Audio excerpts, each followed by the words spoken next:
Hey guys, my name is Derrick. This is Megan. We're the Vans.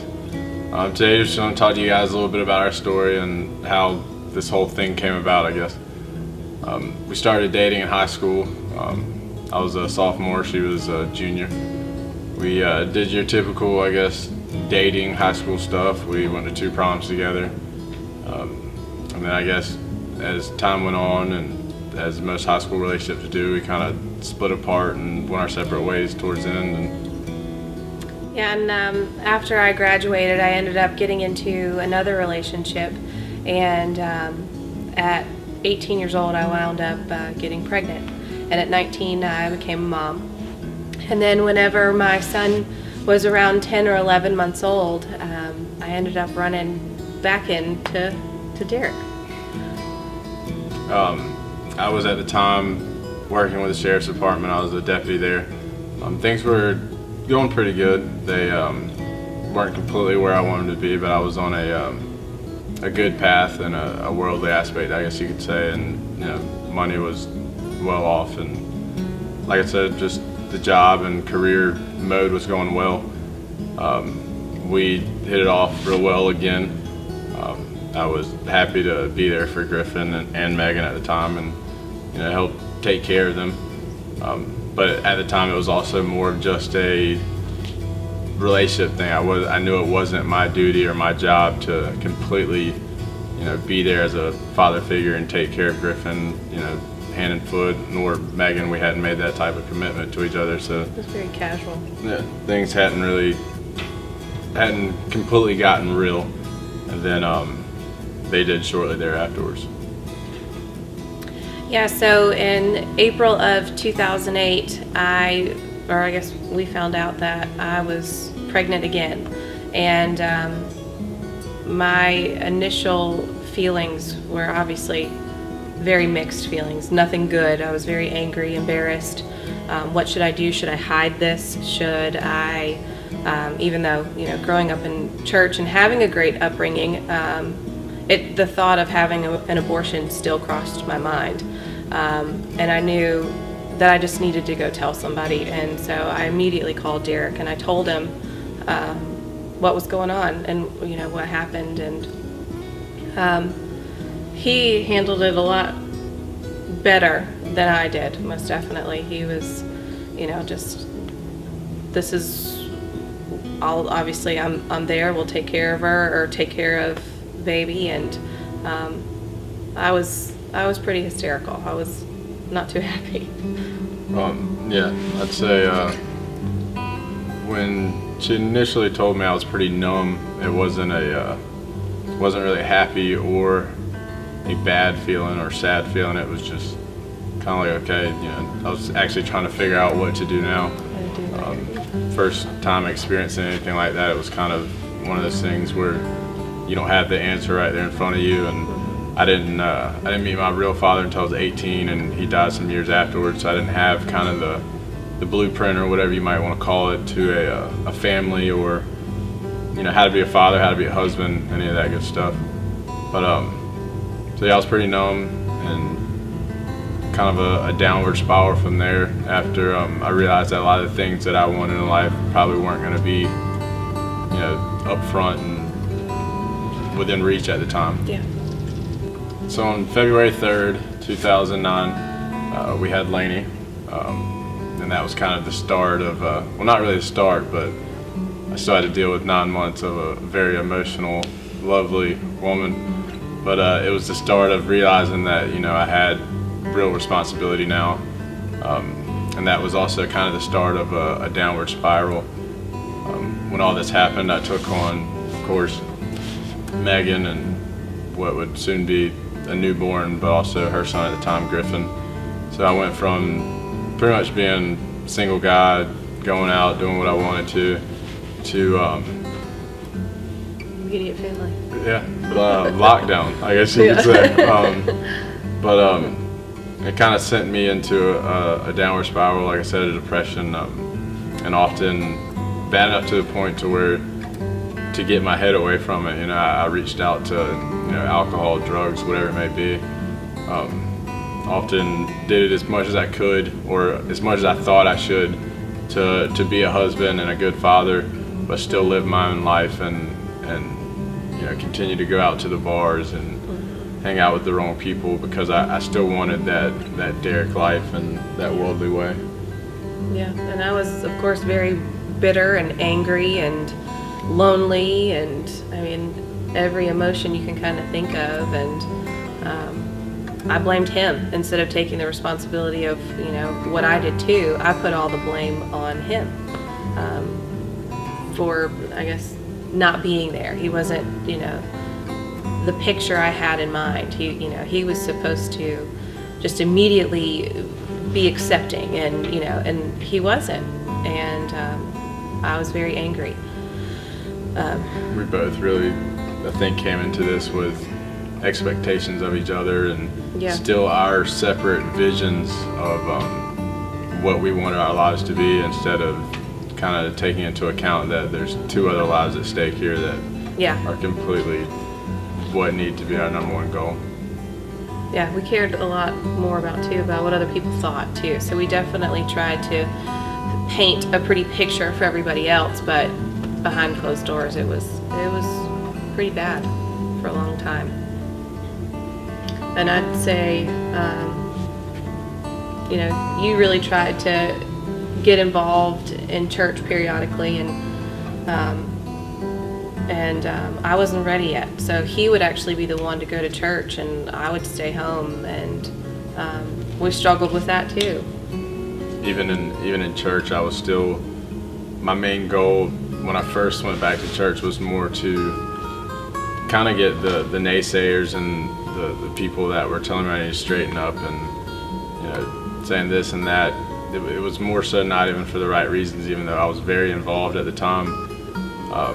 It was still kind of for my personal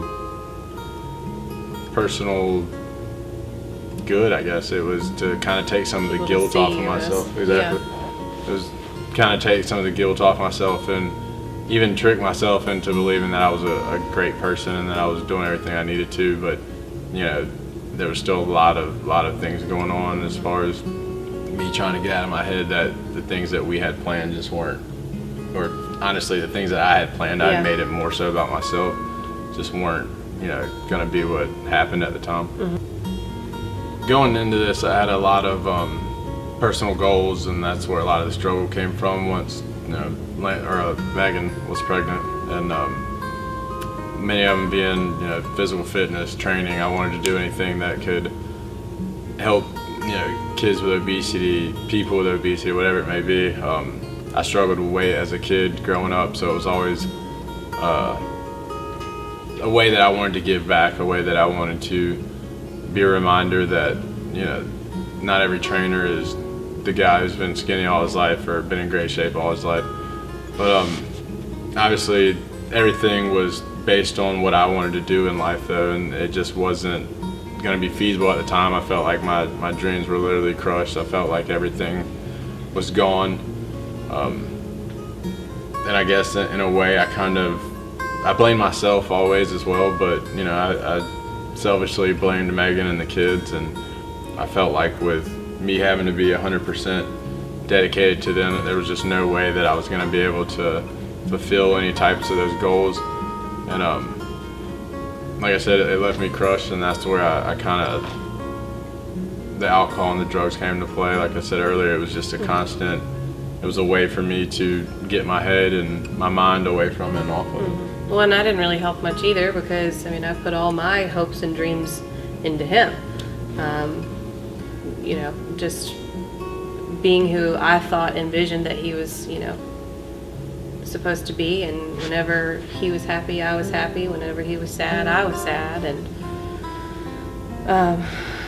it was. We came from two different worlds, I guess you could say, in family. So there was a big difference. I came from a single mother. My father was never there, so it was, when I came home, it was quiet, it was peaceful.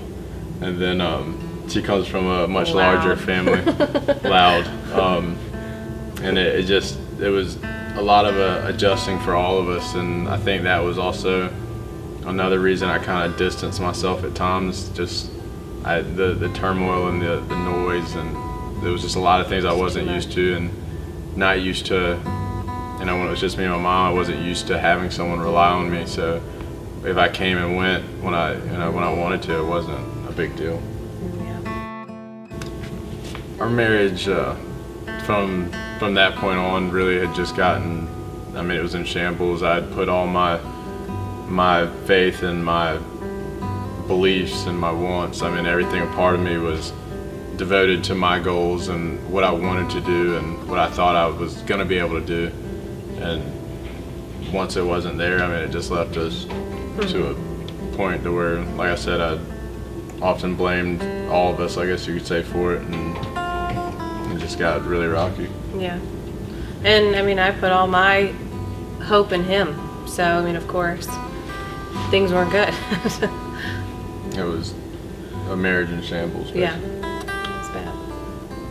So I was more involved in church, and like I said earlier, it was kind of, at times it was more so just to keep people off my back, unfortunately.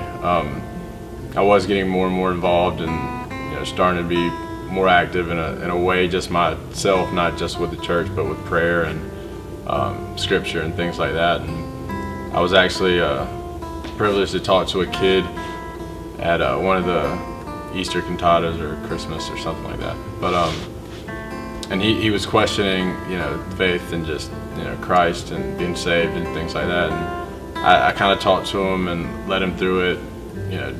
Like I said, I grew up in church. I know, the deal with being saved and all the good stuff. But being able to talk to him, and the next night he actually received Christ, and knowing that I was able to somewhat plant that seed, it quickly kind of brought back a feeling that I had as a kid that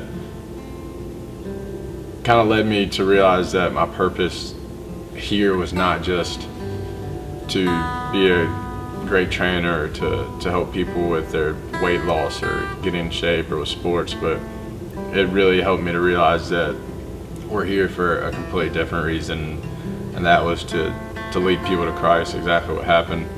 And it allowed me to, through much more prayer and a constant battle, but it allowed me to lay down a lot of the feelings I had and a lot of the goals. They're still goals, but they're more so things that I do with time and if I get the opportunity, I guess you could say. But I'd say that was the turning point, was realizing and actually feeling firsthand, what we're here to do, and that was to bring glory to God.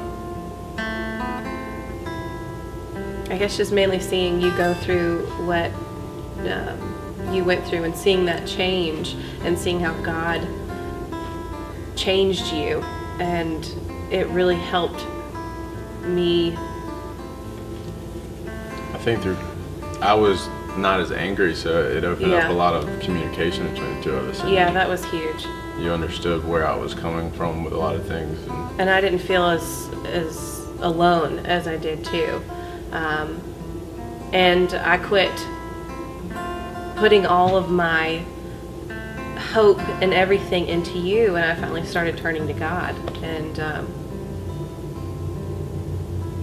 that really helped me a great deal. In February of this year, we started to come to Impact. Daniel had actually emailed me, and probably the third or fourth time he'd emailed me to come check it out. And we decided to come, and I loved it from first go. I think I knew what I was getting into, and Megan loved it.